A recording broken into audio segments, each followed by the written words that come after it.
ಸ್ನೇಹಿತರೆ, ಚರಿತ್ರೆಯ ಮತ್ತೊಂದು ವಿಡಿಯೋಗೆ ನಿಮಗೆಲ್ಲ ಪ್ರೀತಿಯ ಸ್ವಾಗತ. ಅದು 2007 ಫ್ಲಿಪ್ಕಾರ್ಟ್ ಆರಂಭದೊಂದಿಗೆ ಭಾರತದಲ್ಲಿ ಇ ಕಾಮರ್ಸ್ನ ಯುಗ ಆರಂಭವಾಗಿತ್ತು. ಭಾರತದ ಅಗಾಧ ಮಾರುಕಟ್ಟೆ ಹಾಗೂ ವಿಶಾಲ ಗ್ರಾಹಕರ ಸಂಖ್ಯೆಯನ್ನ ಗಮನದಲ್ಲಿಟ್ಟುಕೊಂಡು ಅಂತಾರಾಷ್ಟ್ರೀಯ ಇ ಕಾಮರ್ಸ್ ಸಂಸ್ಥೆ ಅಮೆಜಾನ್ ಕೂಡ ಇಂಡಿಯನ್ ಮಾರುಕಟ್ಟೆಗೆ ಲಗ್ಗೆ ಇಡಲು ಯೋಚಿಸಿತು. ಅದರಂತೆ 2013ರಲ್ಲಿ ಅಮೆಜಾನ್ ಸಹ ಅಧಿಕೃತವಾಗಿ ಭಾರತದಲ್ಲಿ ತನ್ನ ಕಾರ್ಯಾಚರಣೆ ಶುರು ಮಾಡಿತು. ಅಮೆಜಾನ್ ಆರಂಭದ ಬಳಿಕ ಈ ಎರಡು ದೈತ್ಯ ಸಂಸ್ಥೆಗಳೇ ಕೆಲ ವರ್ಷಗಳ ಕಾಲ ಭಾರತದ ಇ ಕಾಮರ್ಸ್ ಮಾರುಕಟ್ಟೆಯನ್ನ ದೈತ್ಯನಂತೆ ಆಳಿದವು. ಅಲ್ಲದೆ ಭವಿಷ್ಯದಲ್ಲೂ ಕೂಡ ಈ ಸಂಸ್ಥೆಗಳೇ ಆನ್ಲೈನ್ ವ್ಯವಹಾರ ಮಾರುಕಟ್ಟೆಯನ್ನ ಆಳಲಿವೆ ಅಂತಾಲೆ ಎಲ್ಲರೂ ಅಂದುಕೊಂಡಿದ್ರು. ಆದರೆ ಇತ್ತೀಚಿನ ಅಂಕಿಅಂಶಗಳು ಇ ಕಾಮರ್ಸ್ ಲೋಕವನ್ನೇ ದಂಗುಬಡಿಸಿವೆ. ಕೆಲ ವರ್ಷಗಳ ಹಿಂದೆಯಷ್ಟೇ ಆರಂಭ ಕಂಡಿದ್ದ ಭಾರತೀಯ ಮೂಲದ ಇ ಕಾಮರ್ಸ್ ಸಂಸ್ಥೆಯೊಂದು ಈ ದೈತ್ಯ ಕಂಪನಿಗಳನ್ನ ಹಿಂದಿಕ್ಕಿ ಮುನ್ನಡೆದಿದೆ. ಲಾಭದಾಯಕವಾಗಿ ಸಾಗಿರುವ ಈ ಸಂಸ್ಥೆ ಗ್ರಾಹಕರ ಸಂತೃಪ್ತಿಯಲ್ಲೂ ಚಾಪು ಮೂಡಿಸುತ್ತಿದೆ. ಅಷ್ಟಕ್ಕೂ ಇದ್ಯಾವುದೋ ಅನಾಮಿಕ ಬೇರೆ ಸಂಸ್ಥೆಯಲ್ಲ. ಹೆಂಗಳೆಯರ ಅಚ್ಚುಮೆಚ್ಚಿನ ಈ ಸ್ಟಾರ್ಟ್ಅಪ್ ಮೀಶೋ. ಅಂದಹಾಗೆ ಅಮೆಜಾನ್, ಫ್ಲಿಪ್ಕಾರ್ಟ್ ಮಾಡದ ಮ್ಯಾಜಿಕ್ ಒಂದನ್ನ ಮೀಶೋ ಮಾಡಿದೆ. ನಯಾ ಪೈಸೆ ಬಂಡವಾಳವಿಲ್ಲದೆ ಕಂಪನಿ ತನ್ನ ಜಾಣತನ ಮೆರೆದಿದೆ. ಮೀಶೋ ಕೇವಲ ದುಡ್ಡಿನ ಲಾಭವನ್ನಷ್ಟೇ ಮಾಡಿಲ್ಲ, ಬದಲಾಗಿ ಗ್ರಾಹಕರ ವಿಸ್ತರಣೆ, ಹೊಸ ಮಾರಾಟಗಾರರ ಸೇರ್ಪಡೆ ಸೇರಿದಂತೆ ಹಲವು ವಿಷಯಗಳಲ್ಲಿ ಅಮೆಜಾನ್ ಮತ್ತು ಫ್ಲಿಪ್ಕಾರ್ಟ್ ಅನ್ನ ದೊಡ್ಡ ಅಂತರದಲ್ಲಿ ಹಿಂದಿಕ್ಕಿದೆ. ಅಷ್ಟಕ್ಕೂ ಕಡಿಮೆ ಅವಧಿಯಲ್ಲಿ ಮೀಶೋ ಅಷ್ಟೊಂದು ದೊಡ್ಡ ಸಾಧನೆಯನ್ನ ಕಂಡಿದ್ದೇಗೆ? ಕಡಿಮೆ ಬೆಲೆಯ ವಸ್ತುಗಳು ಇದಕ್ಕೆ ಕಾರಣವೇ ಅಥವಾ ಬೇರೊಂದು ಕಾರಣ ಇದೆಯೇ? ಕೆಲವರ ಪ್ರಕಾರ ಮೀಶೋ ವಸ್ತುಗಳು ನಕಲಿ ಅನ್ನುವ ಆರೋಪ ಇದೆ. ಮತ್ತೆ ಕೆಲವರ ಪ್ರಕಾರ ಸಂಸ್ಥೆಯ ಸೇವಾ ಗುಣಮಟ್ಟ ಚೆನ್ನಾಗಿದೆ ಅನ್ನುವ ಮಾತು. ಇಂದಿನ ಈ ವಿಡಿಯೋದಲ್ಲಿ ಮೀಶೋದ ಈ ಎಲ್ಲ ವಿಚಾರಗಳನ್ನು ನೋಡೋಣ.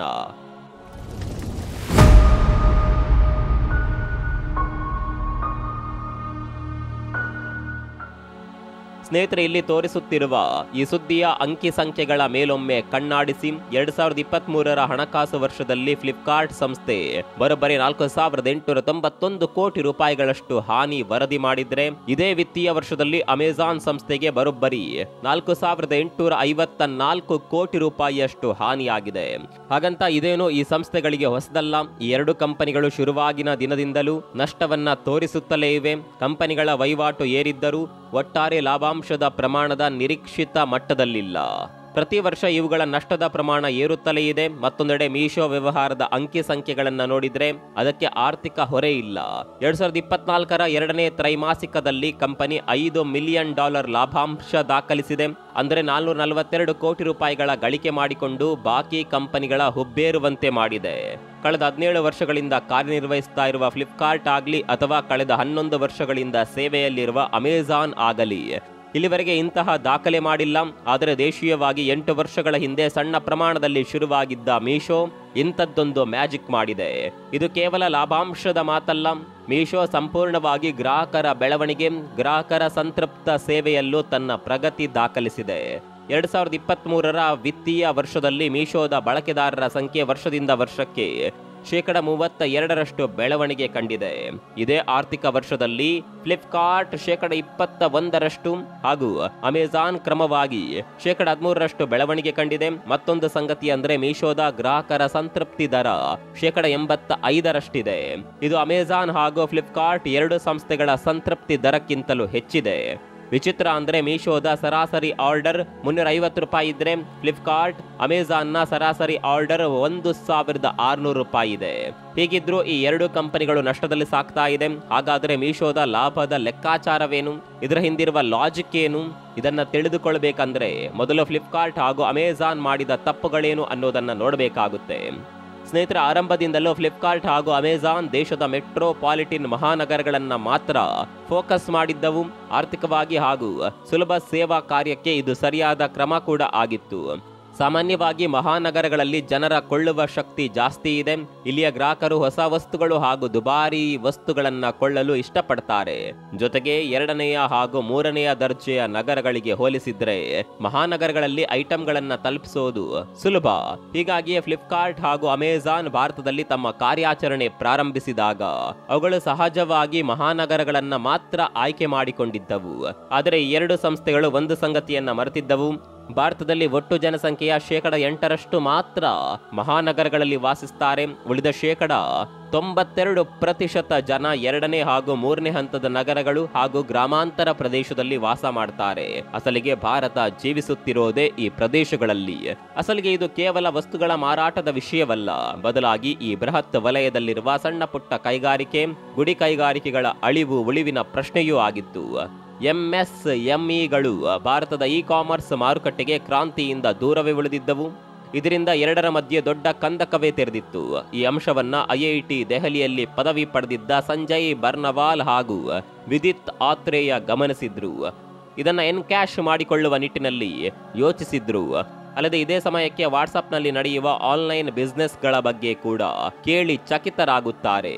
ಹಲವು MSMEಗಳು ಈ ವಾಟ್ಸಪ್ ಆನ್ಲೈನ್ ವೇದಿಕೆಯನ್ನ ಬಳಸಿಕೊಂಡು ಬಟ್ಟೆ ಹಾಗೂ ಸಣ್ಣ ಪುಟ್ಟ ದಿನಚರಿ ವಸ್ತುಗಳನ್ನ ಬಿಕರಿ ಮಾಡಿ ಲಕ್ಷಾಂತರ ರೂಪಾಯಿ ಗಳಿಸುತ್ತಿರುತ್ತವೆ. ತಾವ್ಯಾಕೆ ಇದನ್ನ ಅಳವಡಿಸಿಕೊಳ್ಳಬಾರದು ಅಂತ ಅಂದುಕೊಂಡು ಈ ಇಬ್ಬರು ಕಾರ್ಯಾಚರಣೆಗಿಳಿತಾರೆ. ಅಸಲಿಗೆ ಇವರಿಬ್ಬರು ಅಮೆಜಾನ್ ಹಾಗೂ ಫ್ಲಿಪ್ಕಾರ್ಟ್ಗೆ ಹೊರತಾಗಿ ಹೊಸದನ್ನ ಮಾಡುವ ಗುರಿ ಹೊಂದಿದ್ದರು. ಅಂತೆಯೇ ಈ ವಾಟ್ಸಪ್ ವೇದಿಕೆ ಬಳಸಿಕೊಂಡು ಹೊಸ ಸ್ಟಾರ್ಟ್ಅಪ್ ಓಪನ್ ಮಾಡುವ ನಿರ್ಧಾರ ಮಾಡ್ತಾರೆ. ಇದಕ್ಕೆ ಫ್ಯಾಷನರ್ ಅಂತ ಹೆಸರಿಡ್ತಾರೆ. ಈ ಪ್ಲಾಟ್ಫಾರ್ಮ್ನಲ್ಲಿ ಪ್ರಮುಖವಾಗಿ ಬಟ್ಟೆ ಹಾಗೂ ಫ್ಯಾಷನ್ಗೆ ಸಂಬಂಧಿಸಿದ ಐಟಂಗಳನ್ನ ಮಾರಾಟ ಮಾಡುವ ಯಾವುದೇ ಚಿಕ್ಕ ಸಂಸ್ಥೆ ಕೂಡ ರಿಜಿಸ್ಟರ್ ಮಾಡಿಕೊಂಡು ಸೀಮಿತ ಪ್ರದೇಶಗಳಲ್ಲಿ ತನ್ನ ಆನ್ಲೈನ್ ವ್ಯವಹಾರ ಮಾಡಬಹುದಿತ್ತು.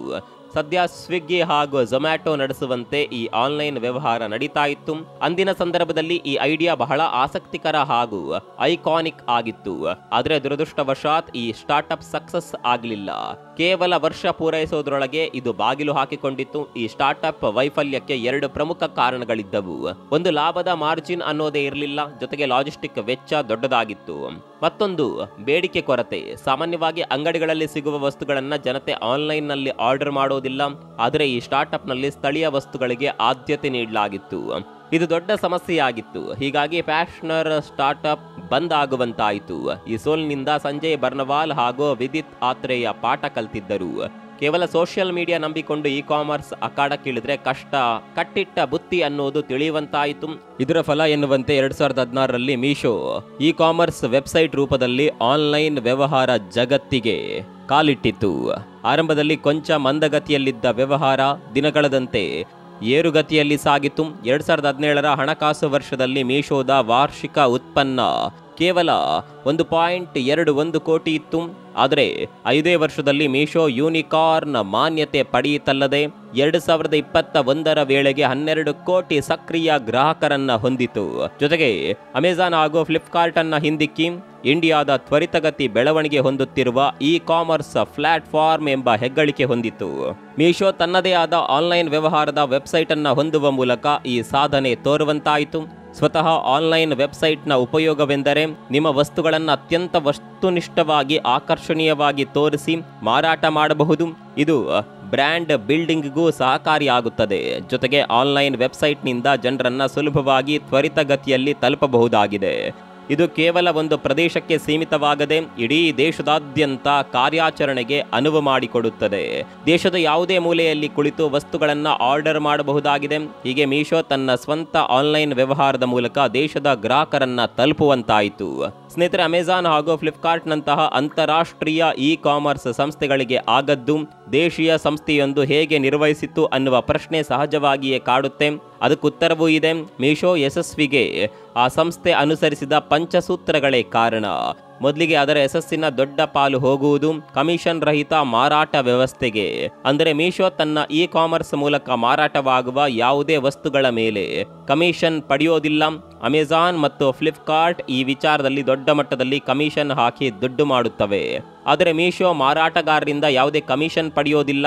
ಇದನ್ನು ಉದಾಹರಣೆ ಮೂಲಕ ತಿಳಿದುಕೊಳ್ಳುವುದಾದರೆ, ಒಂದು ವಸ್ತುವನ್ನು ಅಮೆಜಾನ್ ಅಥವಾ ಫ್ಲಿಪ್ಕಾರ್ಟ್ನಲ್ಲಿ 300 ರೂಪಾಯಿಗೆ ಮಾರಾಟಕ್ಕಿಟ್ರೆ ಅದರಿಂದ ಮೂಲ ಮಾರಾಟಗಾರನಿಗೆ ಸಿಗೋದು ಕೇವಲ 180ರಿಂದ 210 ರೂಪಾಯಿವರೆಗೆ ಮಾತ್ರ.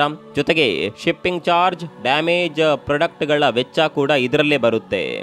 ಹೀಗಾಗಿ ಮಾರಾಟಗಾರರಿಗೆ ಇದು ಹೊರೆಯಾಗುತ್ತೆ. ಅಸಲಿಗೆ ಸ್ಥಳೀಯ ಸಣ್ಣ ಪುಟ್ಟ ವಸ್ತುಗಳಲ್ಲಿ ಲಾಭದ ಮಾರ್ಜಿನ್ ಜಾಸ್ತಿ ಇರೋದಿಲ್ಲ. ಹೀಗಾಗಿ ಅಮೆಜಾನ್ ಹಾಗೂ ಫ್ಲಿಪ್ಕಾರ್ಟ್ ನಲ್ಲಿ ಯಶಸ್ವಿ ಮಾರಾಟಗಾರರಾಗುವುದು ಬಹಳ ಕಷ್ಟದ ಕೆಲಸವಾಗಿತ್ತು. ಮೀಶೋ ಬರೋದಕ್ಕಿಂತ ಮುಂಚೆ ಸಣ್ಣ ಪುಟ್ಟ ವ್ಯಾಪಾರಸ್ಥರು ತಮ್ಮ ವಸ್ತುಗಳನ್ನು ಆನ್ಲೈನ್ನಲ್ಲಿ ಮಾರಾಟ ಮಾಡಲು ಇಚ್ಛಿಸುತ್ತಿರಲಿಲ್ಲ. ಇದಕ್ಕೆ ಕಾರಣ, ಒಂದು ವಸ್ತು ಮಾರಾಟವಾದರೆ ಅದರ 40% ಹಣವನ್ನು ಇ ಕಾಮರ್ಸ್ ಸಂಸ್ಥೆಗಳಿಗೆ ನೀಡಬೇಕಿತ್ತು.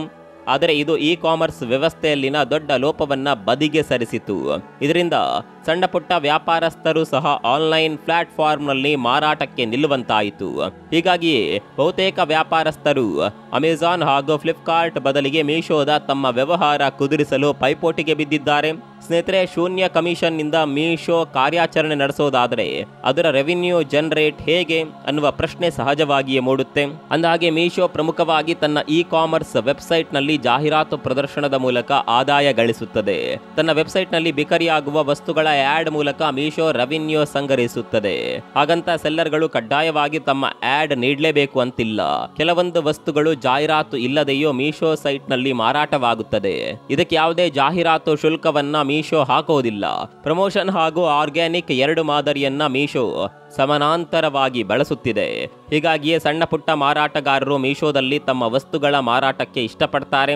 ಇನ್ನು ಇದೆಲ್ಲ ಮಾರಾಟಗಾರರ ಕಥೆಯಾದರೆ ಮೀಶೋದಲ್ಲಿ ಕೊಳ್ಳುವವರ ಕತೆ ಏನು ಅನ್ನೋದು ಸಹ ಅಷ್ಟೇ ಮುಖ್ಯವಾಗುತ್ತದೆ. ಮೀಶೋದಲ್ಲಿ ಹೆಚ್ಚಿನ ಗ್ರಾಹಕರು ಕಾಣಿಸಿಕೊಳ್ಳಲು ಮುಖ್ಯ ಕಾರಣ, ಇಲ್ಲಿ ಅತ್ಯಂತ ಕಡಿಮೆ ಬೆಲೆಯಲ್ಲಿ ವಸ್ತುಗಳು ಸಿಗುತ್ತವೆ. ವಿಶೇಷವಾಗಿ ಮಧ್ಯಮ ವರ್ಗದವರನ್ನ ಗಮನದಲ್ಲಿಟ್ಕೊಂಡೆ ಇಲ್ಲಿ ವೈವಿಧ್ಯಮಯ ಐಟಂಗಳಿರುತ್ತವೆ. ಜೊತೆಗೆ ಬಾಕಿ ಆನ್ಲೈನ್ ಸೈಟ್ಗಳಿಗೆ ಹೋಲಿಸಿದ್ರೆ ಇಲ್ಲಿ 65% ಸಸ್ತಾ ಬೆಲೆಗೆ ವಸ್ತುಗಳು ಕೈಗೆಟಕುತ್ತವೆ. ಹೀಗಾಗಿಯೇ ಗ್ರಾಹಕರು ಮೀಶೋವನ್ನ ಇಷ್ಟಪಡ್ತಾರೆ. ಇನ್ನು ಮೀಶೋದಲ್ಲಿ ವಸ್ತುಗಳು ಇಷ್ಟೊಂದು ಕಡಿಮೆ ಬೆಲೆಗೆ ಸಿಗೋದು ಹೇಗೆ ಅಂತ ಕೇಳಬಹುದು. ಇದಕ್ಕೂ ಕಂಪನಿಯ ಶೂನ್ಯ ಕಮಿಷನ್ ಸೂತ್ರವೇ ಕಾರಣ. ಇದನ್ನ ಒಂದು ಉದಾಹರಣೆ ಮೂಲಕ ನೋಡೋದಾದ್ರೆ, ಒಬ್ಬ ಲೆದರ್ ವ್ಯಾಲೆಟ್ ಮಾರುವ ವ್ಯಕ್ತಿ ತನ್ನ 200 ರೂಪಾಯಿ ಬೆಲೆಯ ವ್ಯಾಲೆಟ್ ಪರ್ಸನ್ನ ಅಮೆಜಾನ್ ಮತ್ತು ಫ್ಲಿಪ್ಕಾರ್ಟ್ ನಲ್ಲಿ 300 ರೂಪಾಯಿಗೆ ಮಾರಾಟ ಮಾಡಿದ್ರು. ಇದರಲ್ಲಿ ಸುಮಾರು 120 ರೂಪಾಯಿ ಈ ಸಂಸ್ಥೆಗಳಿಗೆ ಕೊಡಬೇಕು. ಕನಿಷ್ಠ ಆತನಿಗೆ 10 ರೂಪಾಯಿ ಲಾಭವೂ ಉಳಿಯೋದಿಲ್ಲ. ಹೀಗಾಗಿ ವ್ಯಾಪಾರಿ ಕನಿಷ್ಠವೆಂದರೂ 400 ರೂಪಾಯಿಗೆ ವ್ಯಾಲೆಟ್ ಮಾರಬೇಕು. ಆಗ ಮಾತ್ರ ಆತನಿಗೆ ಕೊಂಚ ಹಣ ಉಳಿಯಬಹುದು. ಆದರೆ ಅದೇ ಮೀಶೋದಲ್ಲಾದರೆ ಈ ಗೊಂದಲ ಇರೋದಿಲ್ಲ. ಶೂನ್ಯ ಕಮಿಷನ್ ಇರೋದ್ರಿಂದ ಆತ ವ್ಯಾಲೆಟ್ ಅನ್ನ 350 ರೂಪಾಯಿಗೆ ಮಾರಿದ್ರು. ಶಿಪ್ಪಿಂಗ್ ಮತ್ತು ರಿಟರ್ನ್ಸ್ ವೆಚ್ಚ ಮೈನಸ್ ಮಾಡಿದ್ರು ಆತನಿಗೆ ಕನಿಷ್ಠವೆಂದರೂ 50 ರೂಪಾಯಿ ಲಾಭವಾಗುತ್ತದೆ. ಒಂದ್ ವೇಳೆ 50 ರೂಪಾಯಿ ಲಾಭಕ್ಕಾಗಿ ಫ್ಲಿಪ್ಕಾರ್ಟ್ ನಲ್ಲಿ ಮಾರಾಟ ಮಾಡಲು ಹೋದ್ರೆ ವಸ್ತುವಿನ ಬೆಲೆ ಕನಿಷ್ಠ 450 ರೂಪಾಯಿಗೆ ಇರಬೇಕಾಗುತ್ತೆ. ಹೀಗಾಗಿ ಮೀಶೋದಲ್ಲಿ ವಸ್ತುಗಳ ಬೆಲೆ ಕಡಿಮೆಯಾಗಿರುತ್ತದೆ. ಇದೇ ಕಾರಣದಿಂದಾಗಿ ಅಮೆಜಾನ್ ಹಾಗೂ ಫ್ಲಿಪ್ಕಾರ್ಟ್ ನಲ್ಲಿ 300-400 ರೂಪಾಯಿ ಬೆಲೆ ಇರುವ ವಸ್ತುಗಳು ಮೀಶೋದಲ್ಲಿ 200 ರೂಪಾಯಿ 300 ರೂಪಾಯಿಗೆ ಸಿಗುತ್ತದೆ. ಮಧ್ಯಮ ವರ್ಗವನ್ನೇ ಹೊಂದಿರುವ ಭಾರತದಂತಹ ರಾಷ್ಟ್ರದಲ್ಲಿ 100 ರೂಪಾಯಿ ಉಳಿಸೋದು ಸಹ ಮುಖ್ಯ ಅಂತಾಲೇ ಜನ ಭಾವಿಸ್ತಾರೆ.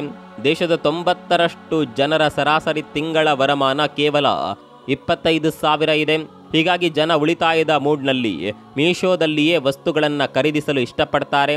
ಇದೇ ಕಾರಣದಿಂದಾಗಿಯೇ ಮೀಶೋದಲ್ಲಿ ಗ್ರಾಹಕರ ಬೆಳವಣಿಗೆ ರಾಕೆಟ್ ವೇಗದಲ್ಲಿ ಹೆಚ್ಚಾಗ್ತಾ ಇದೆ. ಸ್ನೇಹಿತರೆ, ಮೀಶೋದ ತ್ವರಿತಗತಿ ಬೆಳವಣಿಗೆಗೆ ಮತ್ತೊಂದು ಪ್ರಮುಖ ಕಾರಣ ಫಾಸ್ಟರ್ ಸೆಟಲ್ಮೆಂಟ್. ಅಂದರೆ ಯಾವುದೇ ಸಮಸ್ಯೆಯನ್ನ ಬಹು ಬೇಗನೆ ಇತ್ಯರ್ಥಪಡಿಸಲಾಗುತ್ತೆ. ಹೀಗಾಗಿ ಬಹುತೇಕ ಸೆಲ್ಲರ್ಗಳು ಮೀಶೋದಲ್ಲಿ ತಮ್ಮ ವಸ್ತುಗಳ ಮಾರಾಟ ಮಾಡಲು ಮುಗಿಬೀಳುವಂತಾಗಿದೆ. ಒಂದು ಅಂದಾಜಿನಂತೆ 2023ರ ಮಾರ್ಚ್ ವೇಳೆಗೆ 15 ಲಕ್ಷ ಮಾರಾಟಗಾರರು ಮೀಶೋ ಪ್ಲಾಟ್ಫಾರ್ಮ್ನಲ್ಲಿದ್ದಾರೆ. ವಿಶೇಷ ಅಂದರೆ 2023ರಲ್ಲಿ ಬರೋಬ್ಬರಿ 7 ಲಕ್ಷ ಹೊಸ ಮಾರಾಟಗಾರರು ಈ ವೇದಿಕೆಗೆ ಸೇರ್ಪಡೆಯಾಗಿದ್ದಾರೆ. ಇದೇ ವರ್ಷ ಅಮೆಜಾನ್ನಲ್ಲಿ ಕೇವಲ 3 ಲಕ್ಷ ಹೊಸ ಮಾರಾಟಗಾರರು ಸೇರ್ಪಡೆಯಾಗಿದ್ದರು. ಇದು ಮೀಶೋಕ್ಕಿಂತ 3/4 ಭಾಗ ಕಡಿಮೆಯಾಗಿದೆ. ಇನ್ನು ಮೀಶೋದ ಪೇಮೆಂಟ್ ಸೈಕಲ್ ಕೂಡ ಅದರ ಪ್ರಗತಿಶೀಲ ನಡೆಗೆ ಪ್ರಮುಖ ಕಾರಣವಾಗಿದೆ. ಅಮೆಜಾನ್ ಫ್ಲಿಪ್ಕಾರ್ಟ್ನಲ್ಲಿ ಮೂಲ ಮಾರಾಟಗಾರರಿಗೆ ಅವರ ಮಾರಾಟದ ಹಣ ಸಂದಾಯವಾಗಲು ಹೆಚ್ಚು ಕಡಿಮೆ 25 ದಿನ ಬೇಕಾಗುತ್ತೆ. ಆದರೆ ಮೀಶೋದಲ್ಲಿ ಕೇವಲ 7 ದಿನದಲ್ಲಿ ಹಣ ಸಂದಾಯ ಮಾಡುತ್ತದೆ. ಇದು ಮೀಶೋದ ವಿಶ್ವಾಸಾರ್ಹತೆಯನ್ನ ಹೆಚ್ಚಿಸಿದೆ. ಇದರಿಂದ ಮಾರಾಟಗಾರರಿಗೆ ದುಡಿಮೆಯ ಬಂಡವಾಳದ ಕಿರಿಕಿರಿ ತಪ್ಪುತ್ತದೆ. ಇನ್ನು ಮೀಶೋದ ಸಕ್ಸಸ್ಫುಲ್ ಜರ್ನಿಗೆ ಮತ್ತೊಂದು ಮುಖ್ಯ ಕಾರಣ ಅಂದರೆ ಖಾಸಗಿ ಲೇಬಲ್ಗಳು ಇಲ್ಲದಿರುವುದು. ಅಂದರೆ ಮೀಶೋದ ವೇದಿಕೆಯಲ್ಲಿ ತನ್ನ ಮಾರಾಟಗಾರರೊಂದಿಗೆ ಮೀಶೋ ತನ್ನ ಯಾವುದೇ ವಸ್ತುವನ್ನ ಖಾಸಗಿ ಲೇಬಲ್ನಿಂದ ಮಾರಾಟ ಮಾಡೋದಿಲ್ಲ. ಅದೇ ಅಮೆಜಾನ್ ಹಾಗೂ ಫ್ಲಿಪ್ಕಾರ್ಟ್ ತಮ್ಮ ಪ್ಲಾಟ್ಫಾರ್ಮ್ಗಳಲ್ಲಿ ಮಾರಾಟಗಾರರೊಂದಿಗೆ ತಮ್ಮದೇ ಲೇಬಲ್ ಮೂಲಕ ಸ್ಪರ್ಧೆ ನಡೆಸುತ್ತವೆ. ಇದು ಸಹ ಮಾರಾಟಗಾರರು ಮೀಶೋದೆಡೆಗೆ ವಾಲಲು ಪ್ರಮುಖ ಕಾರಣವಾಗಿದೆ. ಅಲ್ಲದೆ ಮೀಶೋ ತನ್ನ ಮಾರಾಟಗಾರರ ನಡುವೆ ಯಾವುದೇ ತಾರತಮ್ಯ ಮಾಡೋದಿಲ್ಲ. ಎಲ್ಲರಿಗೂ ಒಂದೇ ನಿಯಮ ಅನ್ವಯವಾಗುತ್ತೆ. ಆದರೆ ಬಾಕಿ ಇ ಕಾಮರ್ಸ್ ಸೈಟ್ಗಳು 3 ಅಥವಾ 4 ಹಂತಗಳಲ್ಲಿ ಮಾರಾಟಗಾರರನ್ನ ವರ್ಗೀಕರಣ ಮಾಡಿವೆ. ಹೀಗಾಗಿ ಹೆಚ್ಚಿನ ಸೆಲ್ಲರ್ಗಳು ಮೀಶೋವನ್ನು ಅಪ್ಪಿಕೊಳ್ಳಲು ಮುಂದಾಗ್ತಾರೆ. ನೀವು ಹೆಚ್ಚೆಚ್ಚು ಸೇಲ್ ಮಾಡಿದಷ್ಟು ನಿಮಗೆ ಅಲ್ಲಿ ಪ್ರೋತ್ಸಾಹ ಸಿಗುತ್ತೆ. ಇನ್ನು ಮೀಶೋದ ಅದ್ಭುತ ಯಶಸ್ಸಿನಲ್ಲಿ ಅದರ ಪಾರ್ಸೆಲ್ ಡೆಲಿವರಿಯ ಪಾತ್ರವೂ ಇದೆ. ಬಾಕಿ ಇ ಕಾಮರ್ಸ್ ಸೇವೆಗಳಿಗೆ ಹೋಲಿಸಿದರೆ ಮೀಶೋದ ಶಿಪ್ಪಿಂಗ್ ಚಾರ್ಜ್ ಬಹಳ ಕಡಿಮೆ ಇದೆ. ಅಂದರೆ ಮೀಶೋ ಲೋ ಕಾಸ್ಟ್ ಡೆಲಿವರಿ ನೀತಿ ಅನುಸರಿಸುತ್ತಿದೆ. ಇದು ಮಾರಾಟಗಾರರಿಗೂ ಹಾಗೂ ಕೊಳ್ಳುವವರಿಗೂ ಬಹಳ ಅನುಕೂಲಕರವಾಗಿದೆ. ಹೀಗಾಗಿ ಗ್ರಾಹಕರು ಹಾಗೂ ಮಾರಾಟಗಾರರು ಮೀಶೋದತ್ತ ಹೆಚ್ಚು ವಾಲುತ್ತಿದ್ದಾರೆ. ಮತ್ತೊಂದು ಸಂಗತಿ ಅಂದ್ರೆ ಸಂಸ್ಥೆ ಈಗಿರುವ ಪಾರ್ಸೆಲ್ ವೆಚ್ಚವನ್ನ ಸಹ ಅಲ್ಪ ಮಟ್ಟಿಗೆ ಕಡಿತ ಮಾಡಲು ಪ್ಲಾನ್ ರೂಪಿಸುತ್ತಿದೆ. ಇದರಿಂದ ಗ್ರಾಹಕರು ಹಾಗೂ ಮಾರಾಟಗಾರರಿಬ್ಬರಿಗೂ ಅನುಕೂಲವಾಗಲಿದೆ. ಕಳೆದ 2 ವರ್ಷಗಳಲ್ಲಿ ಸಾವಿರಾರು ಮಾರಾಟಗಾರರು ಮೀಶೋದ ಮೂಲಕ ಅತಿ ಉಚ್ಚ ಮಟ್ಟದ ಸಾಧನೆ ಮಾಡಿದ್ದಾರೆ. ಒಂದು ವೇಳೆ ಇದೇ ರೀತಿಯಲ್ಲಿ ಮೀಶೋ ತನ್ನ ಪ್ರಗತಿ ದಾಖಲಿಸಿದ್ದೇ ಆದರೆ ಇನ್ನು ಕೆಲವೇ ದಿನಗಳಲ್ಲಿ ಮೀಶೋ ಭಾರತದ ನಂಬರ್ 1 ಇ ಕಾಮರ್ಸ್ ಸಂಸ್ಥೆಯಾಗಿ ಹೊರಹೊಮ್ಮಲಿದೆ. ಮೀಶೋದ ಬಗ್ಗೆ ನಿಮ್ಮ ಅಭಿಪ್ರಾಯವನ್ನ ಕಾಮೆಂಟ್ ಬಾಕ್ಸ್ ನಲ್ಲಿ ತಿಳಿಸಿ. ಮತ್ತೊಂದು ವಿಡಿಯೋದಲ್ಲಿ ಸಿಗೋಣ. ಅಲ್ಲಿವರೆಗೂ ನಮಸ್ಕಾರ.